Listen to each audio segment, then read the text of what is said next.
তো পড়ানোর সময় আসলে সেম ঘটনা ছিল যে আমরা খুব লিমিটেড হল পাই, বাট মানুষ ডে বাই ডে আসলে মানুষ এটাকে পছন্দ করে হলে আসে এবং এটা নিয়ে কথা বলছে মানুষ। তো আসলে এই সিনেমা তো আসলে আমি সেম ফিলটা পাইলাম অনেকদিন পরে এসে, যে আস্তে আস্তে সিনেমাটা মানুষ দেখছে, মানুষের ভালো লাগছে এবং মানুষ এটা নিয়ে খুব প্রশংসা করছে সবার কাছে।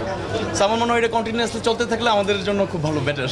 একদমই, কারণ আমি সবসময় চাই যে যাদের জন্য এই সিনেমাটা করি ওরা আসলে সিনেমা হলে এসে সিনেমাটা দেখবে, ওদের আনন্দ করবে, উৎসব করবে। তো আমার মনে হয় যে ফাইনালি এটা ওয়ার্ক করছে। আমার মনে হয় এই ক্রেডিটটা আমার ডিরেক্টর সঞ্জয় সমাদ্দারের, এটা আমার আসলে ক্রেডিটটা না, আমাদের টিমের পুরো ক্রেডিট।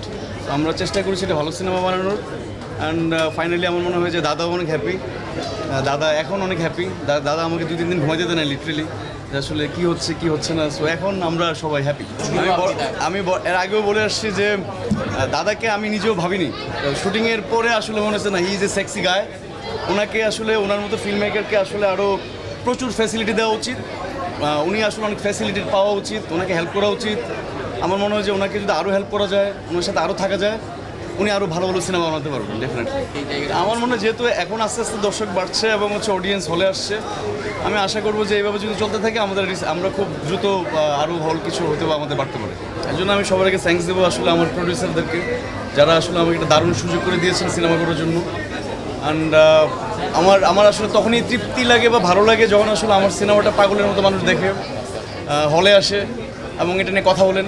তো আসলে তখনই আমার ভালো লাগে। তো আমার মনে হয় যে আমার ডিরেক্টরের কারণে ভালো লাগছে, তার টেনশন নাই, ওনাদেরও টেনশন নাই। সো এখন অনেক ভালো লাগছে, ডেফিনেটলি বেটার লাগছে। না, ওভারঅল আসলে আমার পক্ষে যতটুকু সম্ভব, আমি তো সিনেমা পছন্দ করি, সিনেমা আমার ভালো লাগে। তো আমি সবসময় চেষ্টা করি আসলে আমার সিনেমাগুলো শুধু দর্শক নন্দিত না, ব্যবসায়িকভাবেও যাতে আসলে সফল হয়। সো এটা কোনো সময় ওয়ার্ক করবে, কোনো সময় করে নাই, কোনো সময় ভালো সিনেমার সাথে ছিলাম, কোনো সময় ব্যবসায়িকভাবে কোনো সিনেমা চলেনি। বাট আমার সিনেমা নিয়ে সবসময় মানুষ কথা বলেছে। বাট যেই সিনেমাটার সাথে এখন ইনভলভ, এই ধরনের সিনেমার সাথে আসলে আমার ইনভলভমেন্ট আর আগে হয়নি, this is the first time. আর এই জনরাটা আমার পছন্দ, অ্যাকশন জনরা। তো সেই জায়গা থেকে দাদার সাথে আমার কাজ, আমার মনে হয় যে এবার মানুষ আমাকে ভিন্ন একটা রূপে দেখতে পারবে সিনেমা হলে। সিনেমাটা তো করছি ঠিকঠাকভাবে, হ্যাঁ সিনেমার যেহেতু ঠিকঠাক করছি, বাকি সবগুলো নিয়ে অরিড না হলেও হবে।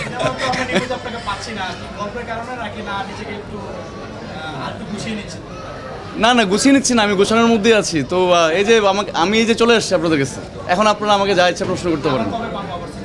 আবার যখন আসলে ডিরেক্টর প্রডিউসাররা প্ল্যান করবে আবার কোনো সিনেমা নিয়ে, ডেফিনেটলি দেখা যাবে।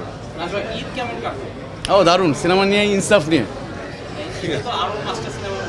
জি, আমি এখনো ইনসাফ আসলে ছাড়া অন্য কোথাও মুভ করতে পারছি না। সো আমি মনে হয় যে একটা গ্যাপে আসলে সবার সিনেমা দেখে নেবো আমি।